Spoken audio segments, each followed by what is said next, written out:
Gather the documents quickly now. No, I can't find the plans. Help me with these maps.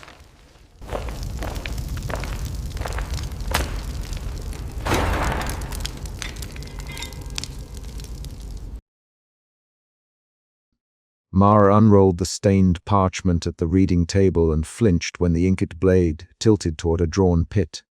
Suspicion tightened her hands. She had found diagrams before, but not this one, with measured angles and names in a cramped hand. Suspicion drove her to scrape marginal notes into the fold and tuck them beneath the ledger before she could be seen. Don Alonso burst through the archive doorway, iron keys clattering against his belt. Mara, Don Alonso, hand it over. The demand cut the room into orders and possibility. Mara kept her fingers on the edge of the parchment and did not meet Don Alonso's eyes. She had worked the stacks for 9 years, cataloging orders and burial lists, and her caution was born of repeated small reprisals. The narrator arrived a moment later, camera case thumping against the table, and moved straight to the lamp. The narrator's presence did not ease Mara's posture. It focused her. Suspicion had pushed her to hide names, but now the ledger forced a choice. Surrender both ink and witness, or keep this evidence alive. Don Alonso, the narrator said, voice even and detached. We need to read the diagram. Don Alonso's jaw clenched. This room is closed to that inquiry. His hand went to the keyring. He spoke like a bureaucrat reciting a rule. Mara's fingers found a marginal note and smoothed it again. She had written a single name in the margin the night before, and that name kept her awake. Mara told the narrator where she had found the sheet. She pushed a thin breath through her teeth and slid the parchment toward the lamp. The paper smelled of old wax and the hush of a chapel at night. The narrator leaned in and read aloud specific measurements and a notation of a pit's depth. Each number made Don Alonso's face collect into a practiced neutrality. Who catalogued this? Don Alonso demanded. He stepped close enough that the lamp threw his nose into sharp relief. Who authorized it?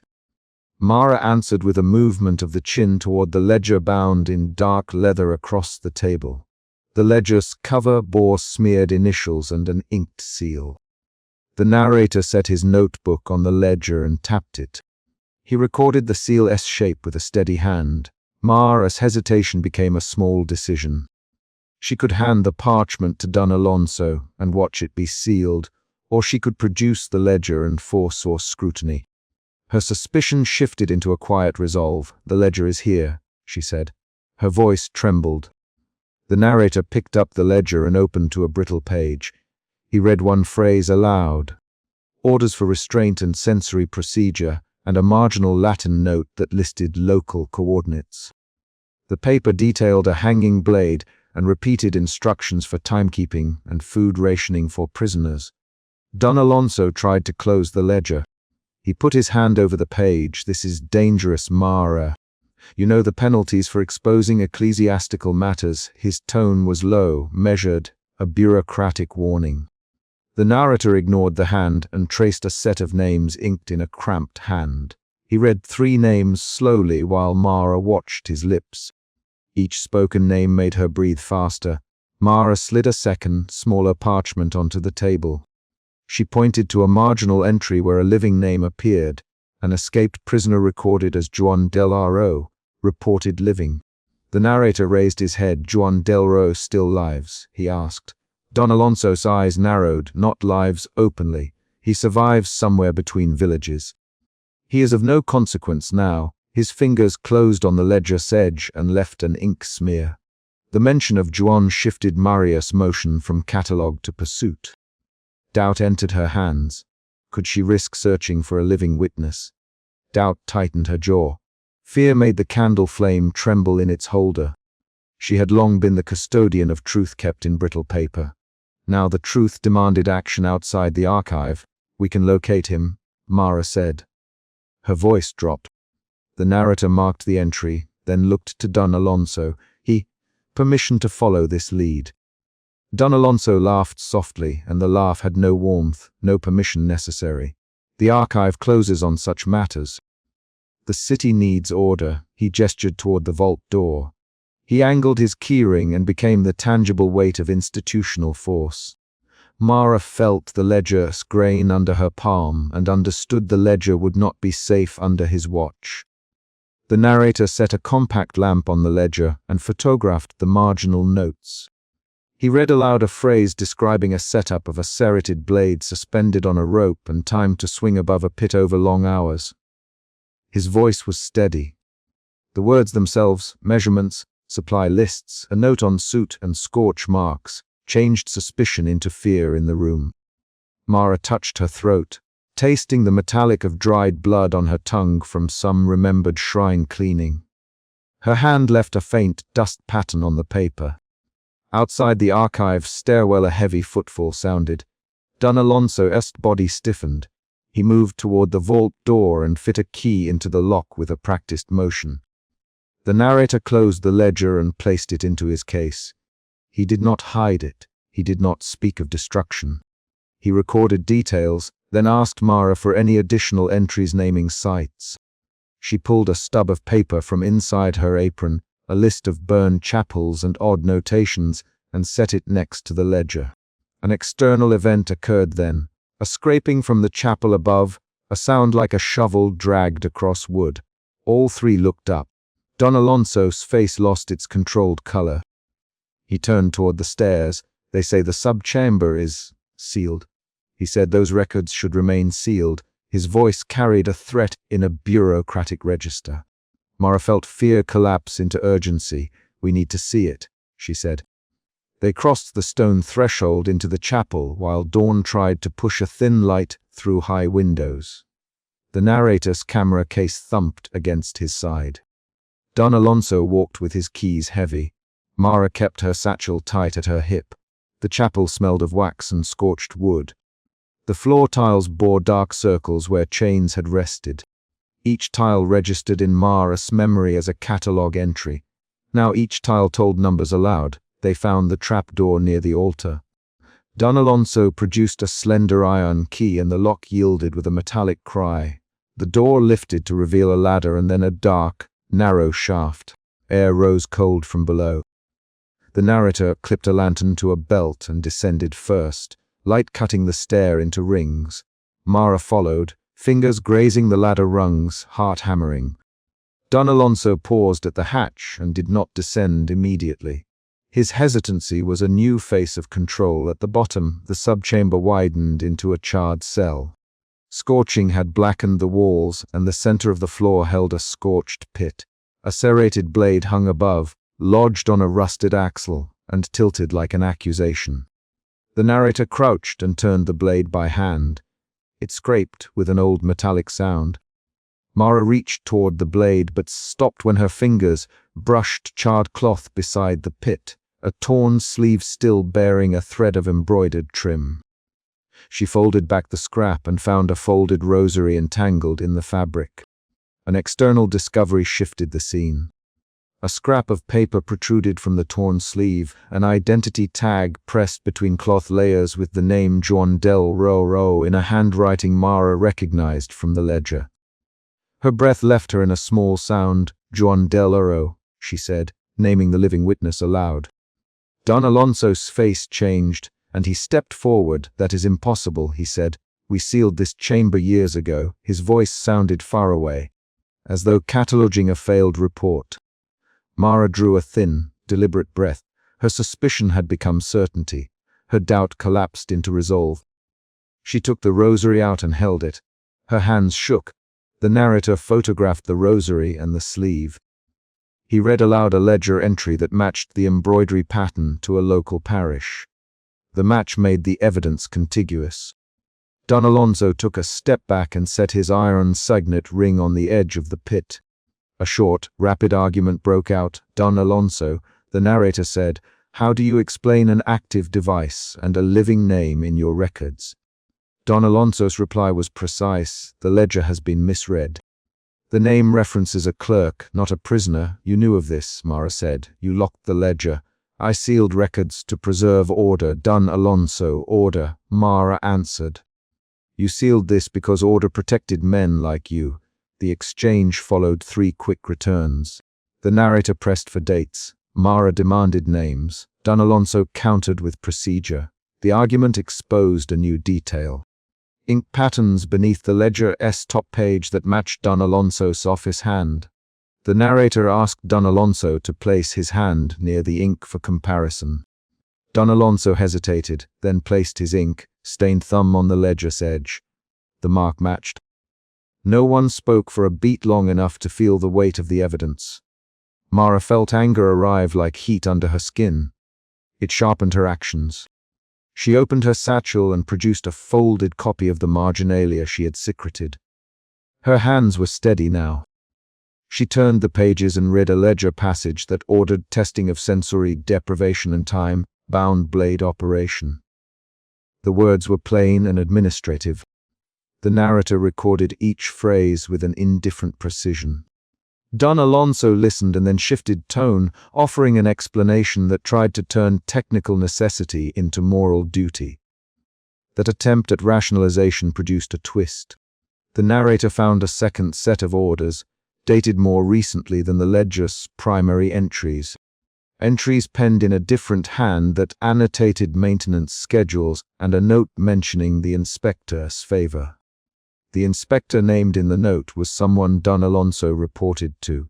The new note moved culpability upward and shifted the narrative from a hidden relic to an active program. Don Alonso's posture faltered. He did not refute the inspector's name. An external event occurred. Distant footsteps on the chapel steps. Voices rose briefly above the rustle of ropes. Don Alonso looked toward the ladder. "They will come," he said. His fingers closed around his signet ring. Mara tightened the strap on her satchel. The narrator snapped a photograph of the blade of scorch marks of the rosary in Mara's hand.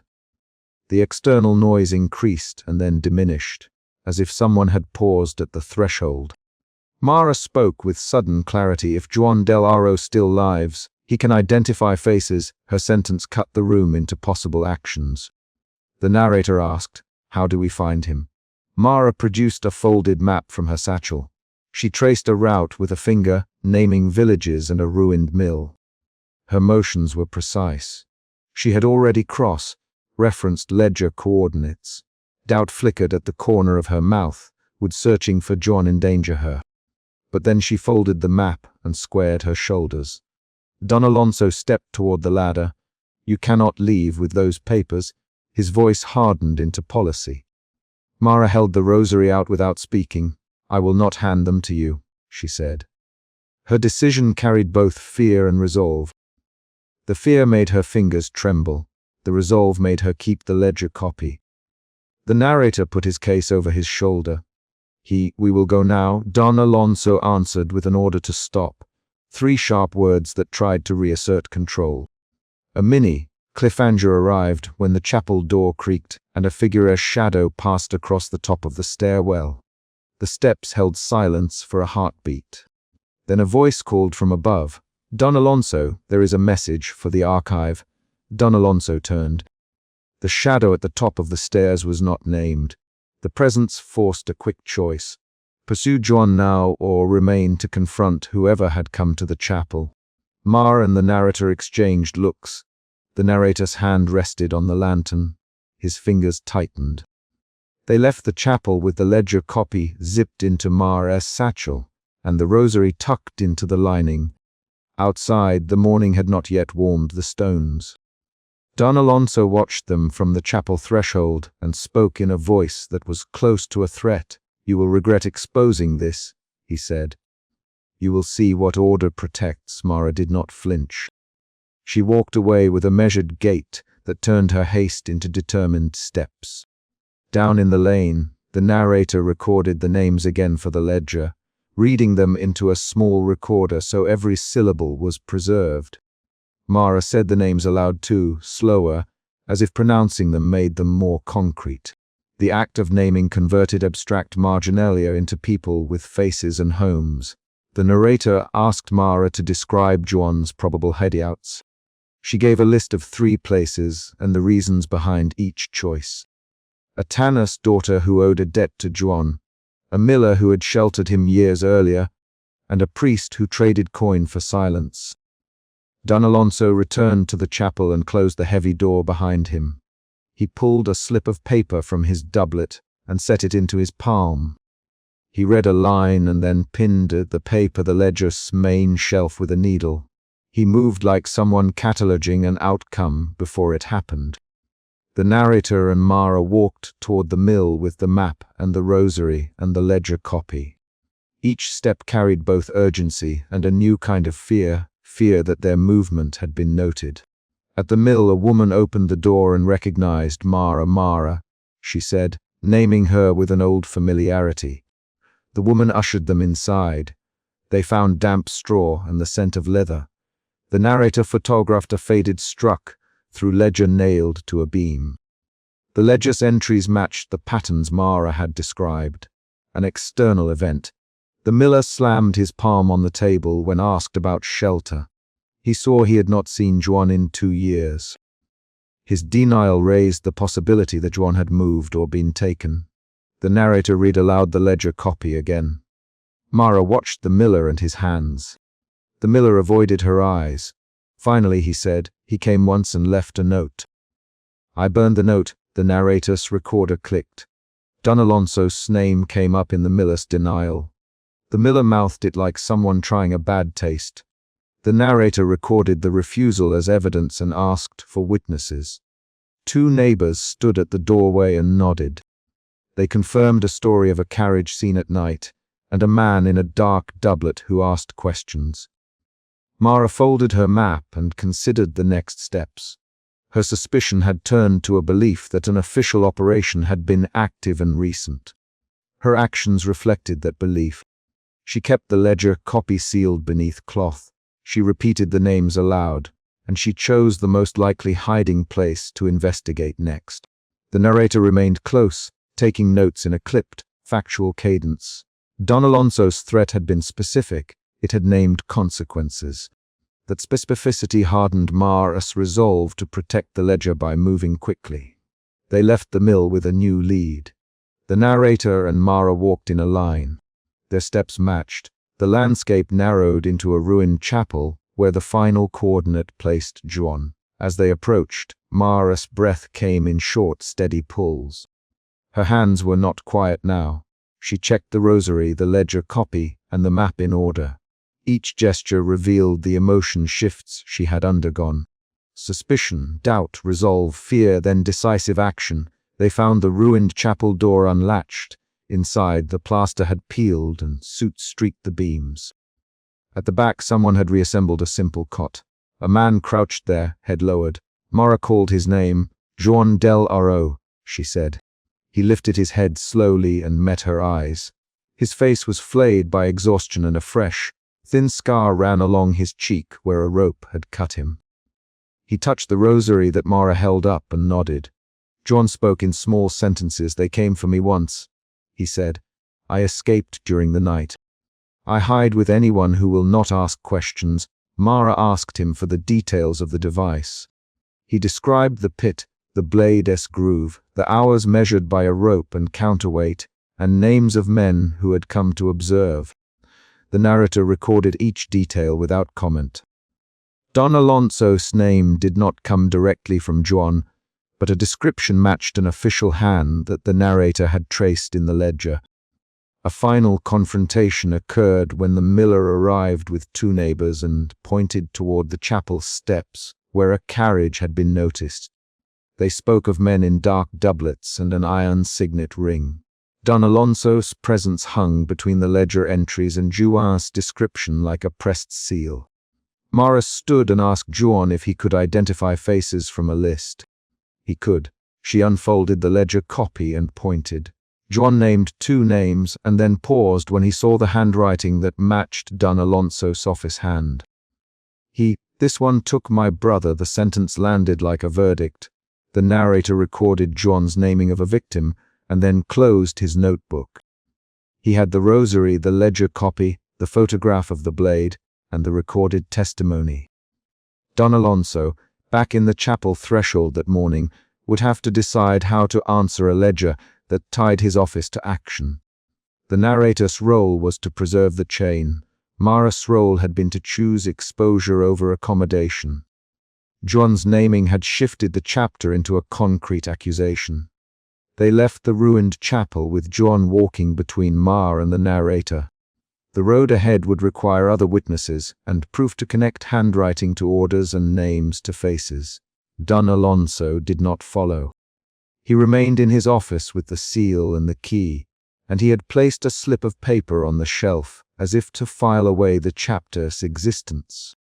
The narrator recorded the departure and the names, and Mara folded her hands over the rosary in her palm. The chapter closed with a concrete action. Mara sealed a copy of the ledger into her satchel and then set a second copy with the narrator's case.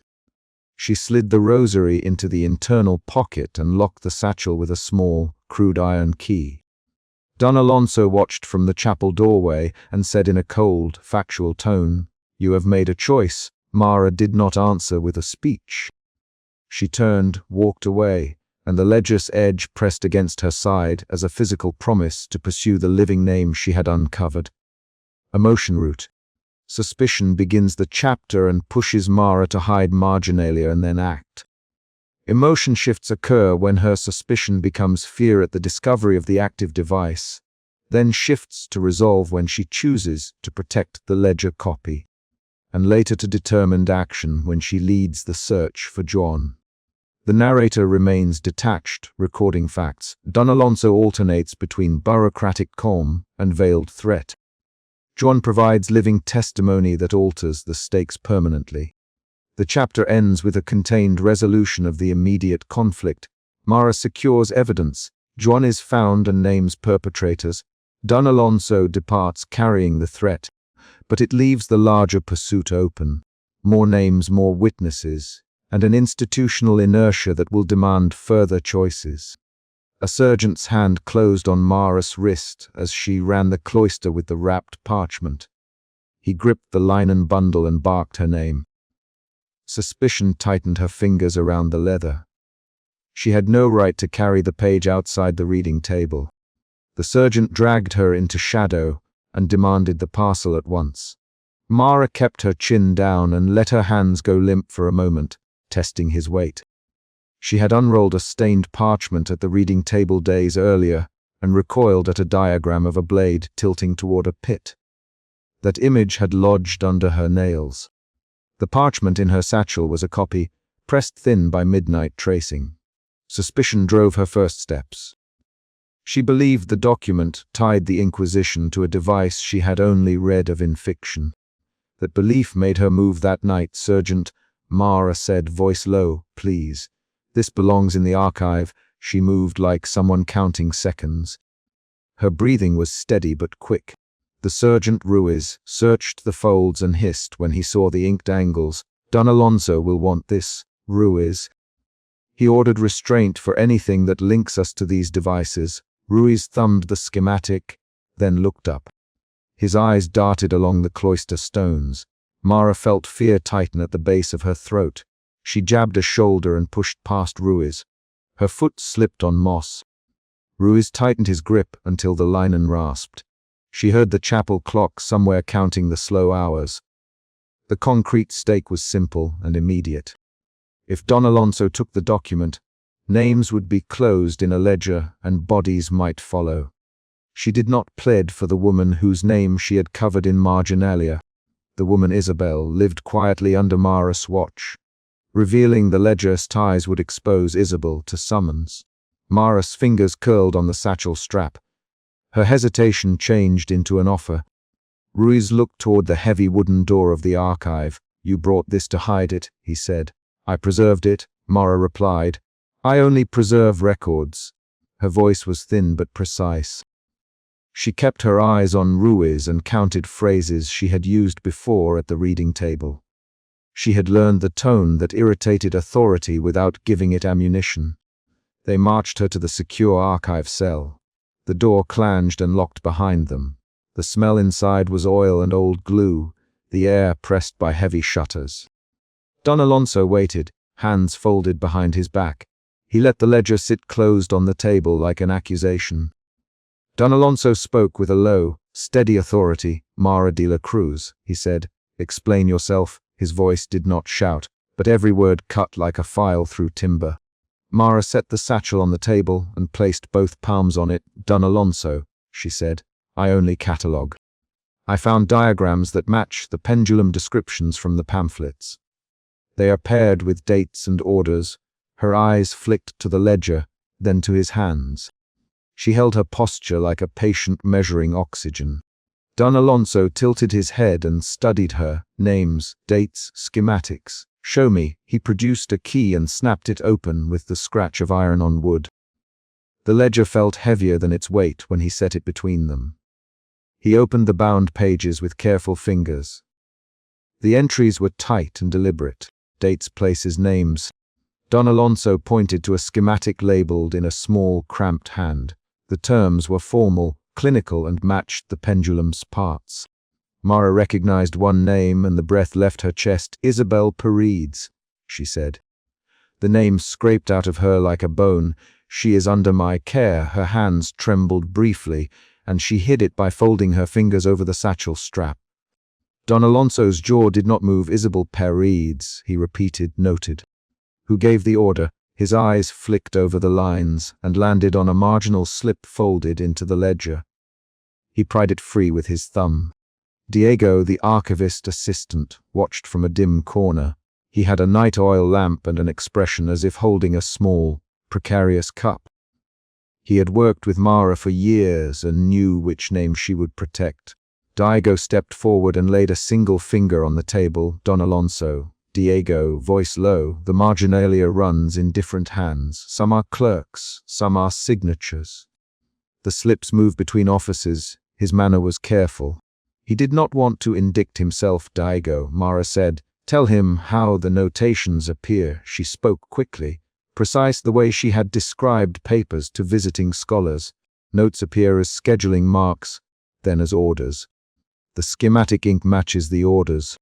The ledger ties assignments to cells. Her sentences were short. Each clause aimed to close space. Diego nodded once and described the marginal marks with small gestures. He moved a lamp closer and tipped the flame. The light revealed a folded slip tucked into the back leaf. Don Alonso unfolded it and frowned. The handwriting was different. The entry contained times, a tiny monogram, and a schedule. Mara leaned over. She recognized the monogram at once. It matched Don Alonso's signet. Her heartbeat accelerated. A new emotion rose, a cold clarity that sharpened everything. Suspicion tightened into recognition. She had feared institutional ties. Now the document put a mark against a man she could see across the table. Don Alonso, she said. Her voice kept the flat, documentary tone she used when reading lists. This slip bears your monogram. She did not ask how. Her sentence functioned as a claim. Don Alonso's mouth thinned. Where did you find that? He asked. In the vault records beneath the chapel. Diego, we catalogued transfers last month. It was folded into a returns packet. He used his hands to show the motion. Don Alonso rose. He circled the table and set his palms on the ledger. You brought a copy of the page here, and you led us to the marginalia. He did not shout. His voice carried the authority of someone measuring danger. Mara's mind scrabbled for options. She traded a quiet action for a bargaining chip. I will lead you to witnesses and marginal notes, she said. I will show you the chain. But Isabel must not be summoned tonight. She placed the satchel between them like a shield. Diego met her eyes and breathed once. He had the quiet way of men who catalogue doubts before they act. He stepped closer to Don Alonso and added, a witness's testimony will corroborate the dates. If Isabel is warned, she will disappear. Men will lose names that belong on record. His phrase struck the ledger like a gavel. Don Alonso folded his hands behind his back and tilted his head. For a long beat, he weighed the bureaucratic calculus. The ledger lay open and the inked schematic stared up like dry teeth.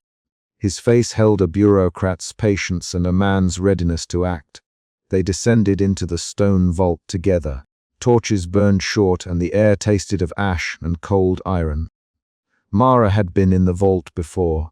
She remembered the table where she had first traced the blade's sketch. Now the vault felt smaller because a name had moved from margin to threat. The descent was another external movement. A hatch clanged, and their steps echoed in the stairwell. They reached a narrow room lined with crates and rolled parchments. Mara pulled a rolled packet from a shelf and unrolled it on the stone table. The diagrams were there, with notations and small scheduling marks. Don Alonso traced a line with his finger and found a folded slip fixed with wax. He broke the wax with his ring and unfolded the slip. The tiny monogram matched the ledger's note. He raised his eyes. "This is my mark," he said. For the first time, Don Alonso's voice carried a personal edge. Maria felt the shift like a weight on her chest. The earlier suspicion moved to fear, now fear braided with disbelief. She had not expected his hand in the scheduling notes. Daigo's lips tightened. The sergeant stood silent near the entry, his hand on the pommel of a short club.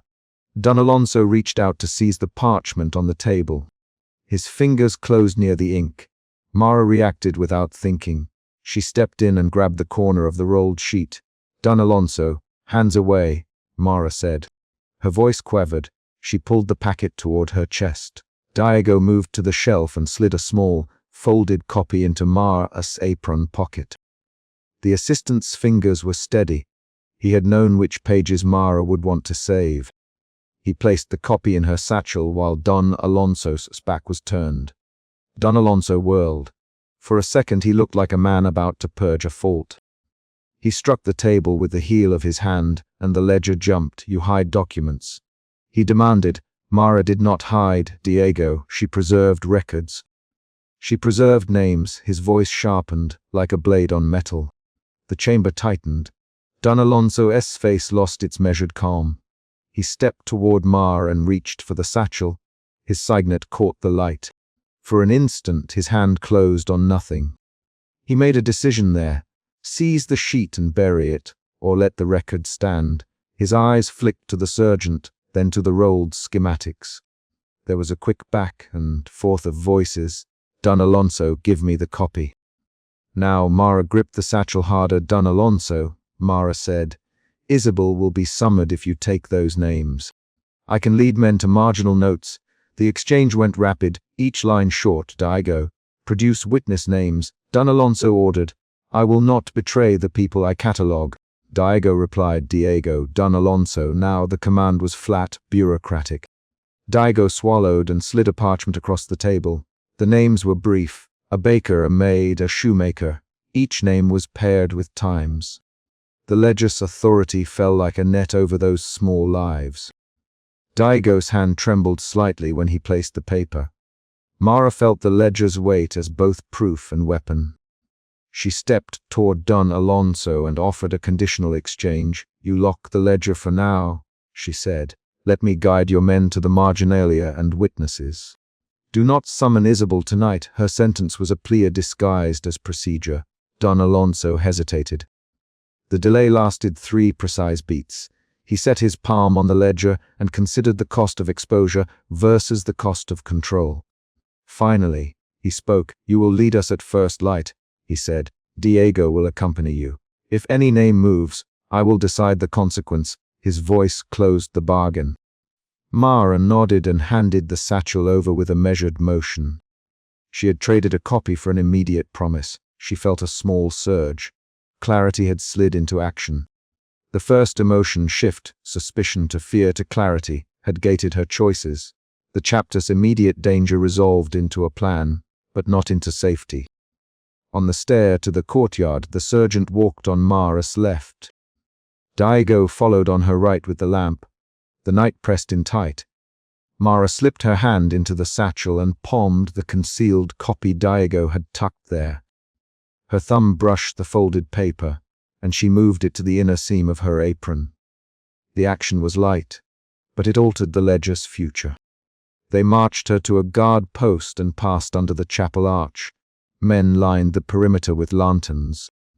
Isabel's name burned behind Mara's ribs, though Isabel sat in a single room cottage 2 streets away and thought of nothing but her laundry. that reality lay at the edge of every choice Mara made. Daylight moved toward the horizon. They locked the ledger in its chest and fastened iron clasps. Don Alonso set the key on the table and did not give it to anyone. His eyes skimmed the faces in the room and landed on Mara. He pronounced an order that both closed and threatened. Daigo will prepare the catalogue notes. Don Alonso, Mara will accompany my men at dawn. Any deviation and the ledger will be opened. His words were final. Mara bowed her head once. She had settled a short-term choice, a promise that might save Isabel for nights to come. But the longer chain had shifted. Don Alonso had touched the ledger and found his monogram embedded in the schedule. That revelation had moved him from bureaucrat to implicated actor. She felt a second emotion shift then. Fear braided with anger at the personal tie, then edged into a narrow resolve to preserve names. As they filed out, Daigo leaned close. "I put a copy inside your satchel," he said. "You must carry it beyond my reach. I will not be the one to burn names." He spoke in clipped phrases and then stepped back. He had chosen his side. Mara let her fingers rest on the hidden page. The satchel felt heavier with the knowledge that even her small, secret act could alter outcomes. Outside, past the chapel eaves, a torchlight flashed down the storage corridor. Don Alonso paused at the doorway and glanced along the passage. He closed the ledger with a sound like finality and carried the key in his palm. A torch cast a thin beam. Don Alonso turned his head and looked down the corridor. The light caught a rusted pendulum blade folded in chain within a storage alcove. He did not, in that moment, speak. The blade lay there, an artifact of ordered violence. Mara felt her chest tighten and watched Don Alonso's expression change by infinitesimal degrees. He covered the ledger with his coat and stepped into the corridor to inspect the blade. He held the rusted metal at arm's length, as if weighing an object that could be catalogued or condemned. Daigo stepped forward. "We will begin at dawn," he said. "Names will be read and witnesses found." His voice carried the ledger's bureaucratic cadence, but also the tremor of men who had seen too much ink on fragile skin. Mara let her fingers brush the inner page again, and then walked away with Ruiz and the sergeant down the stone stair. She did not speak. Her body kept count of the steps. She had preserved a copy. She had bargained Isabel's safety for a promised delay. She had watched Don Alonso find his mark. The vault behind them closed, and the ledger lay locked. A torchlight flashed once more in the corridor and caught the rusted pendulum blade. Don Alonso set the blade back into the alcove with deliberate hands. He turned the ledger's key between his fingers and walked toward the chapel. The sound of his boots faded. Mara moved through the courtyard toward the small alley where Isabel slept, keeping her hand on the satchel where the copied page warmed slightly against her palm. The copy was proof and a promise. Daigo's choice had given her a tool. Don Alonso's choice had made the ledger his power. The final event of the chapter was concrete and immediate. Don Alonso closed the ledger, a torch caught a rusted pendulum blade, and Mara slipped into the dark with a small paper that might keep a name alive or cause its death. The argument in the vault had resolved but not ended. The ledger sat locked. The copy sat soon into Mara's seam. The corridor held metal and shadow. The immediate danger changed shape into delayed threat. The chapter closed on a single action. Don Alonso shut the ledger, and the torchlight cut across the rusted blade resting where it had been stored. That sight would shape the morning's march and the choices to come. Mara slipped into the side chapel and froze when she saw Don Alonso and a sergeant standing over a bound prisoner beneath a suspended serrated pendulum. Suspicion tightened her hands around the thin candle stub she carried. The parchment she had unrolled earlier at the reading table fit in her coat, its diagrams folded against her ribs. The discovery was immediate and violent. The drawn blade on the page matched the real iron swinging over the prisoner's chest. The stakes were clear. This was not a theoretical instrument kept in a ledger. It was set to fall.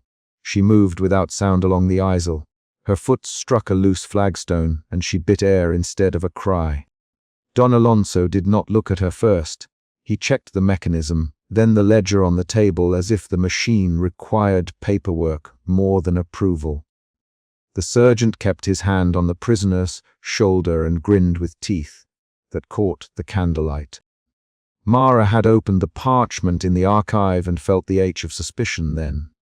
Now that suspicion hardened into immediate danger. She stepped into the chapel shadow, and the sergeant snapped his head toward her. "Mara, Don Alonso." His voice was cold and measured. "You should not be here." He folded his hands behind his back and did not step forward.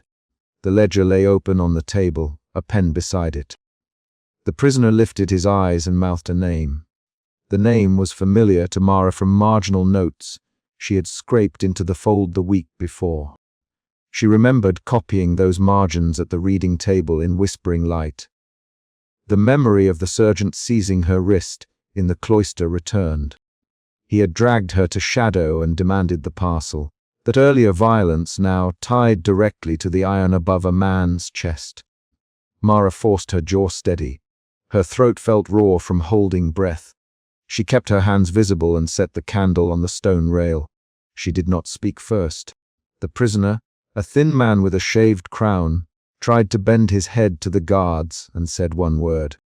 The sergeant slapped him, and the thin voice went quiet. The slapping was small and precise. Don Alonso tapped the ledger with a fingernail and said, "Unroll it." Mara stepped to the table and laid the folded parchment flat. The inked diagram stared back. Measured angles, the serration pattern. A note in a cramped hand indicating the depth above a pit. There were names in the margins. Mara's fingers trembled as she traced a column of parish names she recognized from burial lists and tax rolls. Her first shift in feeling moved from suspicion to a raw, practical fear. If names on that list were chosen, lives would be scheduled and ended on ceremony days. She read a date that matched an upcoming procession. Her chest tightened into action. Don Alonso watched her with a look that neutralized argument. "Write them into my ledger," he said. "Legitimize the device. Certify procedure. You will copy the measures and the names. It must read as lawful." He did not raise his voice. Don Alonso's calm made the task more dangerous. The sergeant leaned in, the prisoner struggling under the straps. The sound of leather scraping metal came from the mechanism as a wick of oil spat inside a hinge. Mara sat at the table and took the pen. She thought of the archive stacks at dawn, of yellowed folios and brittle thread. She thought of how she had preserved names there, how she had written and resisted erasure. Her hands still shook, but she bent over the page and began to copy measurements into the ledger.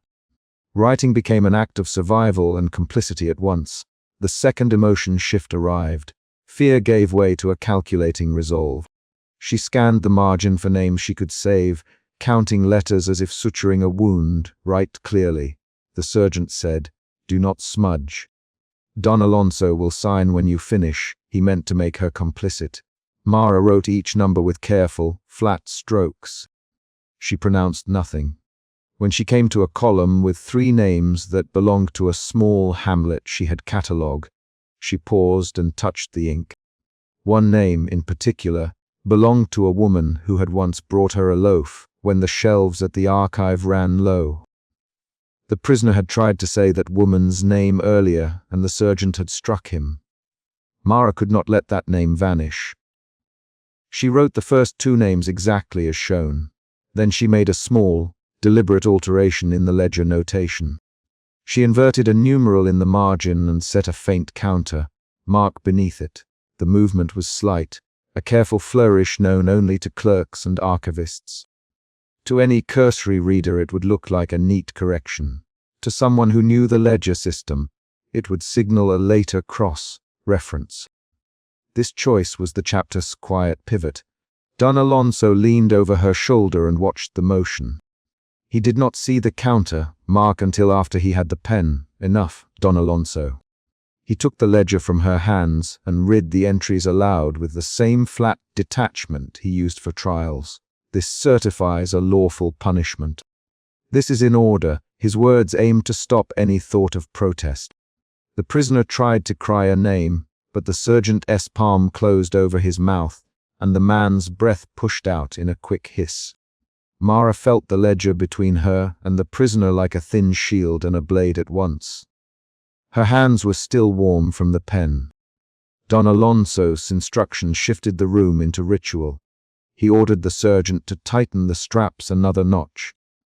The pendulum swung minutely and flashed cold light from its serrated edge. The iron hung by chains and a winch that looked recently repaired. A damp smell of oil and sweat came from the basement vents.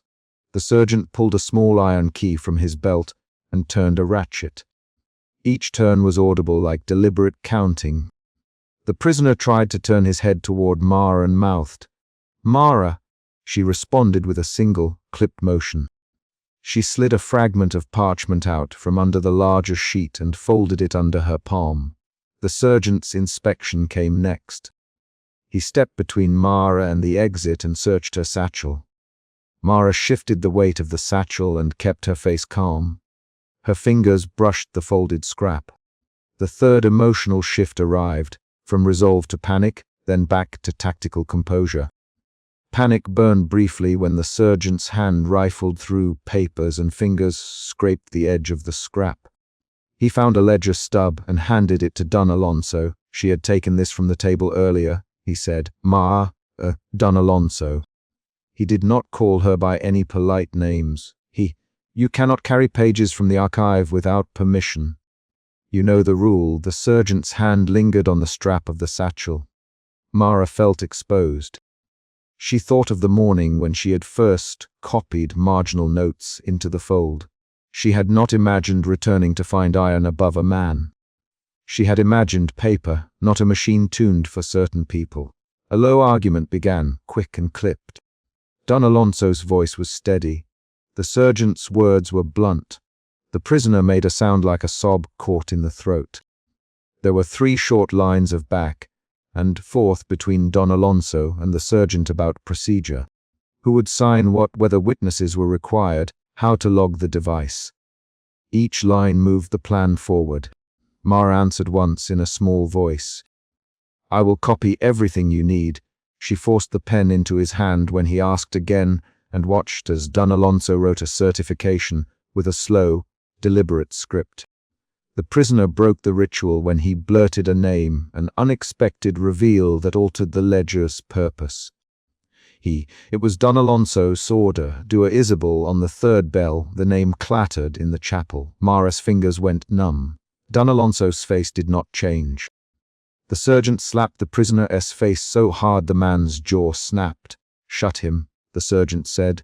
"Shut him now." The prisoner sagged, and the sound of leather tightened. This revelation rearranged what Mara had believed. The device was not merely disciplinary. It targeted names she knew and dates she had seen penciled in the margins. The twist shifted the threat from abstract to personal. Mara stood and stepped closer to the prisoner. She put one hand on the strap that crossed his chest. "An impossible, small contact who named Dua Isabel?" she asked. Her voice did not tremble. The prisoner blinked. He tried to speak and could only cough. Don Alonso moved behind him and said, "Mara, step away.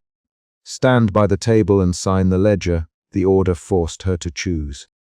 The sergeant tightened a strap so that the prisoner could not move his jaw well enough to answer. She went back to the table and signed the ledger with slow, controlled strokes. Don Alonso watched every letter. He then closed the book and snapped the iron clasp. He held the ledger up for the sergeant and said, "Burn these loose pages. Make the report read tidy. Leave no confusion." The sergeant took a handful of loose sheets, thumbed them, and tossed them into a brazier. The scent of old glue and singed animal glue rose with a small, sharp noise. Mara used that moment of distraction to tuck the tiny folded scrap deeper into her satchel. Her fingers were steady now, with a cunning that came from repeated necessity. Outside the brazier's reach, Mara had concealed a fold with one name altered and a faint counter mark that indicated a safe cross reference. The motion had been minimal. It was all she could risk. The fourth emotional shift arrived here. From immediate danger to grim relief and a cold calculation about what to do next. She had saved a single notation and risked everything by making a ledger mark that could be traced later. The choice would endanger her if discovered, but it kept one name from disappearing in flames. Don Alonso ordered the candles snuffed. A dozen small lights went out and the chapel sank into a pool of darkness, except for the brazier and a single lamp the sergeant retained. They moved with procedural efficiency. The sergeant tied the prisoner's hands behind him and hauled him to the center of the stone floor. The pendulum creaked as the winch turned. The prisoner looked at Mara long enough to make his eyes ask a question. She squeezed the pen she still held until it hurt. She answered with the only available word. Wait, her voice was a thin instrument. She did not know if the man understood. Then Don Alonso made the final move that forced her hand. He set the mechanism to lower and placed the ledger on the plank near the register where signatures were taken. Either you sign to certify guilt, Mara, or you witness the application. The choice was an edged instrument. The chapel held its breath only in the way stone echoes do when bodies stop moving. Mara thought of the morning she had first found the diagram. She thought of the sergeant taking the parcel. She thought of the small woman who had once given her bread. She lowered her hand, took the pen, and in one motion she signed the ledger and then wrote, beneath her signature, a faint counter mark. An odd knot in the stroke that archivists read as a later seal. The sergeant watched the mark and glanced at Don Alonso. For a second his eyes narrowed. Don Alonso did not react. He put his hand on the ledger and closed it. The mechanism clicked. The pendulum hovered and then began the first deliberate arc. The prisoner strained and gasped. The iron scraped the leather straps, and the sound raised a chill in Mara's spine. For a heartbeat she imagined stopping the winch with her hands. Then she saw the sergeant's iron key, thought of his grip, and knew she would not reach it. At the exact moment the pendulum started a slow descent, an unexpected sound came from the corridor. The pounding of boots and the shouted voice of a messenger. The sergeant's head snapped toward the doorway. Don Alonso's hand tightened on the ledger. The messenger burst in, breathless, holding a soaked fold of a municipal notice. Urgent orders from the council, a recall on all public ceremonies tomorrow, all processions postponed. The words landed like a physical object. The sergeant cursed and looked to Don Alonso. That external event paused the machine. Someone at the edge of the plan had pulled a different string. Don Alonso barked a sharp order, and the sergeant released the winch. The pendulum lifted with the winch's backlash, and the straps slackened. The prisoner fell into a coughing heap. Don Alonso read the notice, then crumpled it with a small exhalation of annoyance. He threw the papers into the brazier and watched the flames swallow them. The messenger shuffled backward and left. The interruption did not absolve anyone. It rearranged timing. It gave Mara a sliver of space to act. In the chaos, Don Alonso forced a rout. He ordered the candles relit and the burned pages catalogued as procedural disposal. He instructed the sergeant to escort the prisoner back to a cell while he recorded the incident as an exercise in lawful deterrence. The men moved with a practiced choreography, meant to return the night to its appearance of order. Mara kept her face neutral and handed over most of the loose folios. She watched as Don Alonso snatched up a packet of pages and tossed them into the brazier. The small scrap she had hidden remained under a folded ledger in her satchel. By dawn, Mara slipped away from the chapel under the pretext of inventory. She moved through the narrow corridor and into the archive stacks with one scrap folded against her chest. The sunlight at first light seeped through high windows and fell across spines of bound ledgers, highlighting their cracked leather. She carried the scrap to a shelf between marriage registers and a census ledger and slid it flat between two innocuous volumes. The action of hiding was precise. She matched the grain of the leather, tucked the fold beneath a binding thread, and pressed the covers closed. The saved name lay folded there like a petition waiting for a clerk who knew how to read an errant mark. Alone among the stacks, she listened for footsteps. She set the ledger on a table and opened it to find her faint counter, mark where she had signed. The mark would not stop Don Alonso. It would only delay erasure and create a trace. She catalogued the risk. If Don Alonso searched the stacks thoroughly, he would find the scrap. If he destroyed every ledger, the mark might be burned. But archives are slow and courts are slower. Records survive by accident and oversight as often as by design. That thought gave her a brittle, careful hope. She left the chapel through a service doorway and paused at the threshold. The bells began a thin, uncertain toll as monks went to morning prayers. She slid the satchel S straps over her shoulders and did not run. She moved with a clerk's measured gait toward the counting house where she would pretend to tally donations. The morning light cut across the courtyard stones, and she felt the heat at last in her hands. Her choice would change nothing in the immediate sense. Don Alonso still had the mechanism and the authority. But she had preserved a single, vital notation. She had signed the ledger and left a mark that only someone who knew ledger customs might follow. Mara walked into the archive room and set the satchel on a chair. She breathed deliberately, feeling the small pain where the pen had pressed into her palm. She opened a ledger and began to list ordinations and tithes as if nothing had happened. Each recorded line steadied her. When a colleague came in to fetch a docket, she handed it over with practiced calm. She spoke in short sentences. "Here is the docket." "Yes, Don Alonso reviewed it last night." Her voice was soft, trembling but precise. She did not volunteer what she had seen. She catalogued normalcy with methodical motions. Later that day she slipped back to the shelf where she had hidden the scrap and left a thin pencil mark in a place only she would notice. A tiny smudge on the spine. It signaled where to look if someone else needed to retrieve that name. This was not a speech about justice. It was a clerk's work.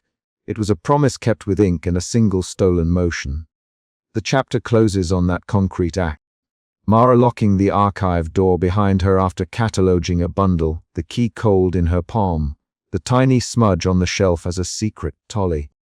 The ledger bore her signature and a hidden counter mark, and a single name remained in a folded scrap between ordinary books. The chapel was empty, the pendulum still waiting for another sanctioned hour. Mara closed the door and moved toward the counting house with her hands stained by ink and the knowledge of what she had preserved. Mara shoved the heavy iron door with both hands and stepped into the undercroft. The stained parchment clutched to her chest as the serrated pendulum hung a breath above the prisoner. Suspicion drove her forward. The word had been with her since she first unrolled that page at the reading table. She felt the parchment under her knuckles, the margin notes pressed tight against her palm. The chapel-esque scaffold filled her vision. Ropes, a pulley, and the blade's uneven teeth gleaming where candlelight struck metal. The immediate problem was simple and brutal. The instrument was set to be used, and the diagrams showed names and measurements that tied it to people alive and registered in ledgers. Mara moved with the urgency of someone who had already paid for curiosity with fear. She had discovered the diagram earlier that day at the reading table and had felt the ink tilt toward a pit. She had been stopped once before. A sergeant had closed on her wrist and demanded the parcel. That memory returned as a physical echo, his grip, the barked name, the risk of carrying paper beyond the table. Now, in the undercroft, the past contact mattered because the same men who had stopped her were here beneath the blade. The central conflict was immediate. Expose the device and those who ordered it, or hand the parchment back and let the mechanism run. Don Alonso stood with a ledger under his arm and a plain cruciform brooch at his throat. He tilted his head and watched Mara when she stepped into the ring of light. The sergeant kept a hand on the bound prisoner's shoulder. The prisoner lay on a low pallet, wrists dark with rope, jaw set, breathing shallow. Mara held the parchment high enough for the others to see the inked diagrams and the cramped marginalia. Her voice came out tight. "Don Alonso," Mara said, "this belongs to your office." Don Alonso's jaw tightened. He folded his hands behind his back and did not reach for the page. "Mara," he said, measured, "you have no right to bring that here. Return it to the archive table where it belongs," the sergeant barked. "Hand it over." Now Mara kept the parchment pressed to her chest. She felt the ledger's weight against her ribs as if she were carrying accusation and evidence at once. Suspicion shifted in her to resolve. She straightened. Her feet found the stone cool underfoot, and she spoke louder so the clerks at the edges could hear. "This diagram bears your ink stamp," she said. "There are names and measurements in your hand. The ledger will show the transfers." Don Alonso's eyes narrowed. He stepped forward slowly, deliberate, and the sergeant tightened his grip on the prisoner. The bound man tried to turn his head, and the rope pulled across his throat. A young clerk hovered near a column, fingers stained with ink. The argument began with short, sharp lines. "You show me proof." "Don Alonso, proof. Look at the margin," Mara said. "See the pressed mark. The unit numbers match your ledger. You accuse me in front of men." "Mara," Don Alonso's voice lost none of its control. "You will be questioned. You will explain yourself," the sergeant hissed. "Enough. Give the page." Mara did not move. Her hand shook, but she kept the parchment steady. In her mouth, the taste of old glue and candle smoke rose with the memory of the reading table where she had first unrolled the page. That earlier moment had forced her to copy marginalia by hand. Now, the names on the margin meant lives at stake. The sergeant lunged. He missed the parchment but struck Mara's forearm, and she turned instinctively to protect the paper. The bound prisoner twisted against his bonds, and a ledger that had rested on a low stool slid to the floor with a thud. Sheets fanned out and inky notes spilled into the candlelight. Hands scrambled. The sergeant snatched for the sheets. Don Alonso moved to intercept, and in the jostle, a clerk shoved between Mara and the Inquisitor. The candle nearest the pulley wobbled. Mara leaped forward to steady it. Her candle stub knocked the wooden base at her knee. A clerk's elbow caught the stand and the candle toppled. For a crack of time the room went into pure motion. Rope hissed. The support over one pulley flamed where the candle touched it. Don Alonso's command snapped from calm to raw hold. He barked, and his hand flew out toward the fallen ledger. Mara felt anger push through her suspicion and into action. She grabbed the scattered pages and shoved them toward the ring of light. Even as the sergeant swore and bent to restrain the prisoner more tightly, Mara thumbed the margins until she found the embossed seal, small, circular, impressed into the corner of a folded sheet. The seal matched the notation she had copied at the reading table. She the name aloud. "Don Alonso Viles," she said. "This is your stamp. This is your procedure." Don Alonso's hand slammed into the ledger, where a clerk had been copying notes. He glared. "You lie." The clerk, who hesitated, stepped forward. The sergeant ordered, "State what you saw." The young clerk hesitated, then took a breath.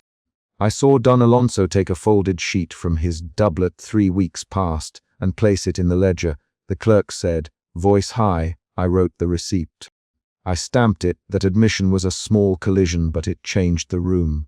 The sergeant's jaw worked. Don Alonso's face showed a quick, flaring loss of control. The room's balance of authority shifted. The marginalia were not anonymous notes.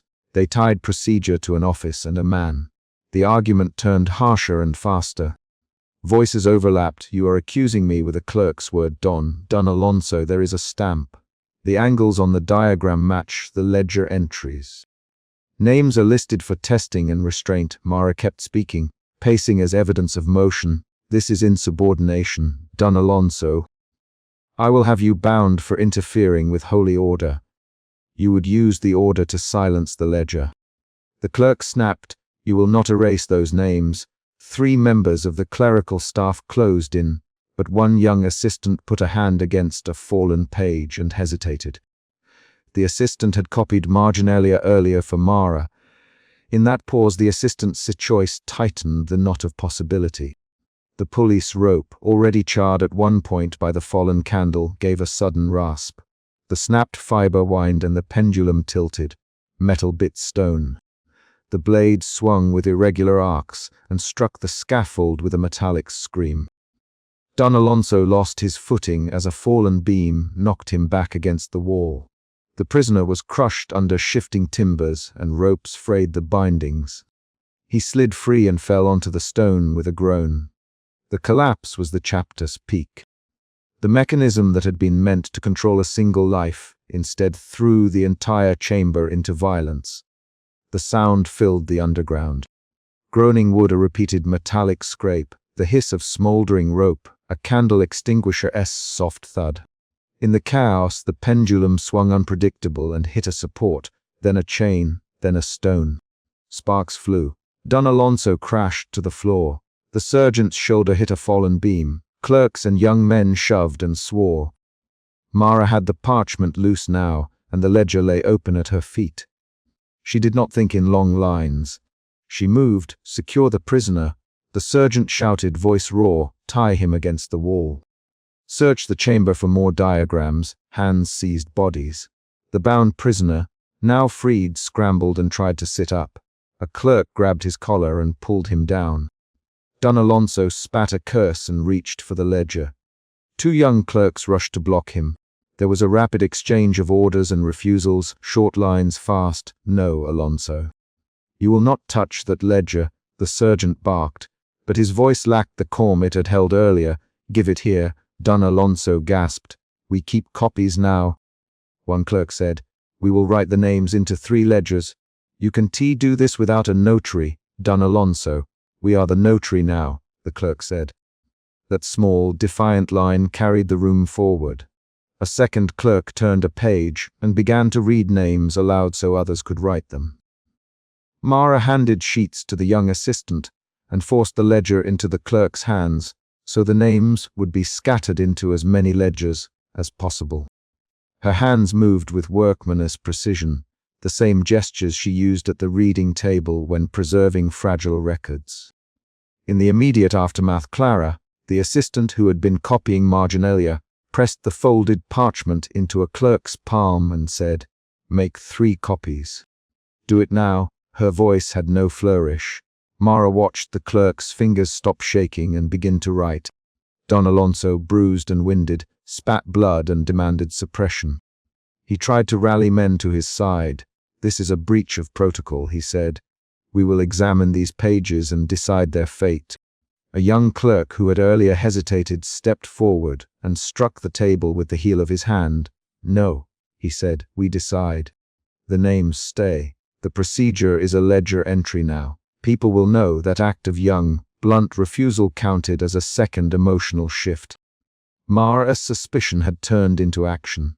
Anger had become a shared resolution in the room. The clerks moved to copy the marginalia, while the sergeant and other men bound the injured and attended to the wounded. Outside the chapel, dawn was lightening the sky in thin streaks. Inside, the air smelled of smoke, wet rope, and spilled ink. A man who had been a bystander a moment before now held a half-bent iron key and looked at Don Alonso as if weighing whether to use it. Don Alonso's face hardened. He tried one last move to reassert control. He lunged toward the ledger, and a clerk shoved him back. In that shove, Don Alonso's signet ring scraped the page and left a smear of blood. Mara heard the rasp of the ledger as it changed hands 3 times in the space of a breath. She felt her body move through a new register of fear, physical nausea, a sudden tightness in her jaw, but she kept her hands steady. Her mannerisms, the small pauses before she spoke, kept the room listening. She forced the ledger toward the clerk, who had promised to copy every marginal name. Copy everything before you hand it to anyone else, Mara said. Write each name aloud so we match spelling, the clerk complied. They read names into the dim morning, one after another. Some names made small sounds from the wounded. Others were struck silent. The act of transferring names into multiple records felt like a practical liturgy. The ledger would outlast bruises and threats. While clerks worked, Don Alonso recovered enough to crawl toward a fallen beam. He grabbed a shard of the broken pulley and shouted, "You will answer for this!" His voice had a new edge, rage becoming threat. The sergeant gripped Don Alonso's arm and pushed him back into a pooling shadow. The room's focus shifted from destruction to preservation. Mara made a decision. She would not trust a single copy to survive whatever political recovery Don Alonso might mount. She handed the original parchment to her assistant and then took 2 blank folios from a clerk's satchel. She wrote the names with her own hand, the script exact and small, like a record keeper who will be called to prove authenticity. At the center of that action came a revelation that changed their understanding of earlier events. The marginal notation that had tied the diagram to Don Alonso in the first place included a date and a name. A testing party scheduled 2 fortnights past and a list of witnesses. Among the witnesses' names was the sergeant's mother's cognomen. The sergeant flinched when he heard it. He had signed as an attester on a different page weeks earlier and had not realized his mother's name was used as validation for experiments. That revelation became a twist. The sergeant's compliance was not merely professional. He had a private stake. His hands clenched. He had ceased to be a faceless enforcer and became, in concrete terms, someone whose family had been used as collateral to procure cooperation. The sergeant's voice came out thin. "I signed papers to free a woman, not to order killing," he said. "They me the woman was a heretic," sentenced. "I signed a witness line. I did not know they would use my mother's name." His admission reshaped several loyalties. Clerks pulled back, glancing at Don Alonso and at the sergeant. Don Alonso's anger lost some steam. The room's moral geometry shifted again. Fear altered into a complicated mix of guilt and indignation. The men who had been ready to follow orders looked at the ledger and at each other. The young assistant who had taken the first copy from Mara closed his eyes for a single count and then began to recite names into his own hand on a new folio. They worked in silence for a time, writing by the light of flickering candles and scraping embers. Outside, dawn became a pale wash. The injured were tended. The prisoner who had been bound for the pendulum now lay propped against a stone, breathing more easily. He spoke once, with gravel in his throat. "Why did you do it?" He asked Mara. "Because these are records of people," Mara replied. "Because the ledger cannot be erased when names exist in many hands." Her reply was a concrete explanation and a concrete choice. She had moved from suspicion to preservation, and then to active defiance of suppression. By morning a small group had coalesced. Mara, the young assistant, 2 clerks who would copy the ledgers, and the wounded prisoner who could bear witness. Don Alonso was bruised and detained by the sergeant until a messenger could be sent to higher authority. The sergeant performed the duty with a hand that trembled when it left Don Alonso's collar, and his face kept tightening as if he measured costs. Mara insisted the marginal notation and the original parchment be entered into 3 separate ledgers and into the archive's sealed chest. She tied the edges of the original into a cloth and pressed it into the assistant's hands. "Take it to the safe cabinet in the northern alcove," she said. "Do not hand it to Don Alonso or his men." The assistant nodded and tucked the parcel under his arm. He left with the ledger sheets clutched to his chest as if guarding a small body.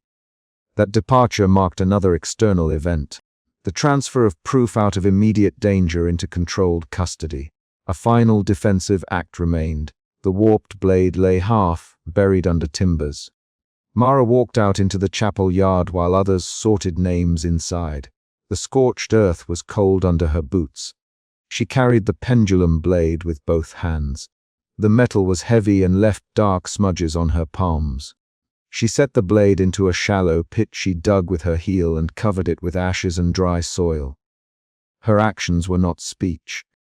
They were a decision made concrete. The blade's teeth showed scorched notches. It had been altered and sharpened. She left it where passers-by or scavengers might later find its rusted edge. The act did not remove the horrors it had been meant for, but it removed the immediate threat of its use. The ledger could not be burned if the physical instrument no longer existed to prove procedure. At the same time, the assistant returned with 3 sealed folios. He handed one to Mara. The young clerk who had read names aloud filed his copy into a thick ledger for a remote office. The prisoner who had been bound was led away under guard, but not tied for execution. The sergeant ensured that the man was taken to the infirmary instead of the punishment chamber. This was a small, concrete mercy amid damage. Don Alonso protested as a messenger arrived and took him to answer questions. He spat words of denial, but his hands betrayed a new understanding. The ledger and the stamped marginalia had shifted power. He could no longer simply erase names with a command when clerks and assistants now held copies. His signature mark on the diagram had become a public thing. In the quiet that followed, Mara sat at the reading table she had used earlier. Her fingers were ink-stained. Her breathing was measured. She opened the ledger and ran her thumb along names she had helped copy. The room smelled of wet rope and old glue, and the thin tang of iron where Don Alonso had left blood on a page. She wrote a short entry in her own hand.